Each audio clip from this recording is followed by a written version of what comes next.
Kristus, Yesus yang Roh Kristus, tetapi Tuhan Yesus, saya percaya dan menerima apa yang dikatakan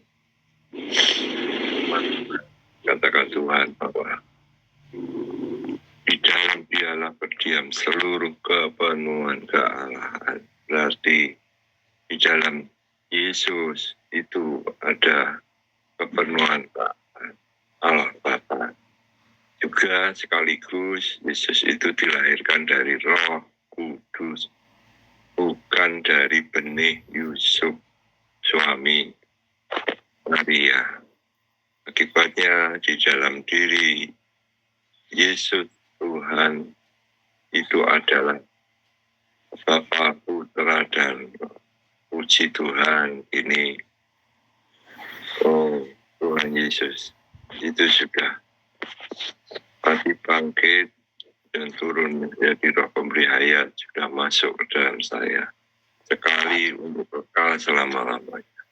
Inilah harta yang tak ternilai, harta yang tidak bisa dirampok orang, harta yang tidak bisa dimakan ngengat, harta yang tidak bisa susut. Ini yang menjadi mustika saya, kebanggaan saya,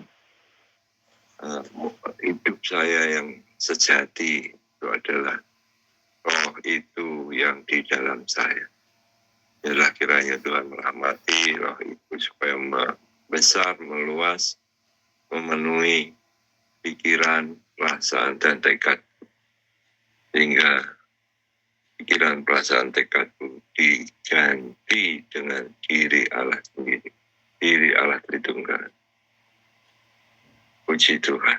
Amin.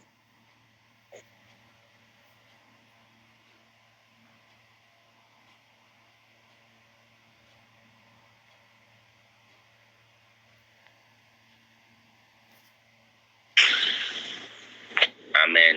Ya, ini ayat yang bagus ya.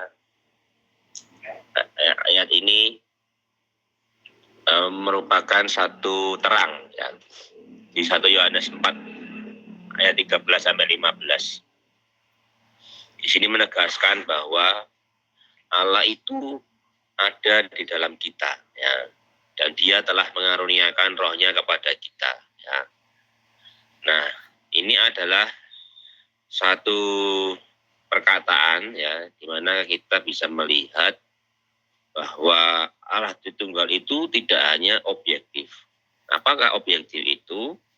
Objektif berarti hanya bisa dilihat melalui satu hal yang bersifat doktrinal ya.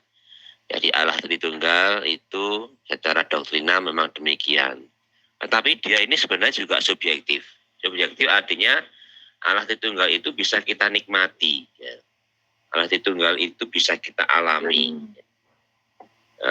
Bahwa Dia itu betul berdiri di dalam kita dan menjadi hayat kita dan suplai hayat kita. Nah, ini adalah satu terang yang luar biasa ya, yang banyak kali disimpangkan oleh iblis ya, supaya kita sebagai orang percaya itu hanya mengenal Allah Tritunggal itu sebagai Allah yang doktrinal atau objektif, tetapi tidak mengenal sebagai Allah yang subjektif, Allah yang bisa kita alami, bisa kita rasakan ya, bisa kita jamah ya. Karena itu pagi ini terang Tuhan menyoroti saya bahwa Dia ini adalah Allah Tritunggal yang bisa kita saya alami, saya nikmati ya. Bahkan Dia ini sekarang ada di dalam roh saya ya. Nah, puji Tuhan ya. Kalau dengan demikian maka ya ini adalah suatu hal yang ajaib ya, yang kita bisa nikmati hari ini ya. Jadi katakan juga ya, Dia ini adalah kita ini di dalam kita ada roh seperti alat penerima ya.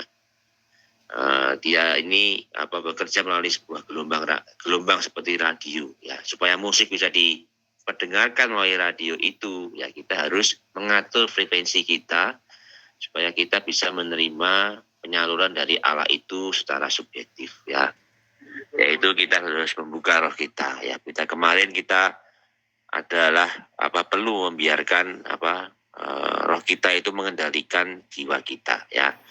Puji Tuhan saudara-saudara ya, kita terus perlu melatih roh kita ya, supaya kita bisa mengalami Dia sebagai Allah Tritunggal yang subjektif, yang kita bisa alami, kita rasakan ya dalam hidup kita sehari-hari, dalam pelayanan kita, dalam pekerjaan kita pun kita bisa merasakan bahwa Dia adalah Allah yang hidup dan Allah yang real ya.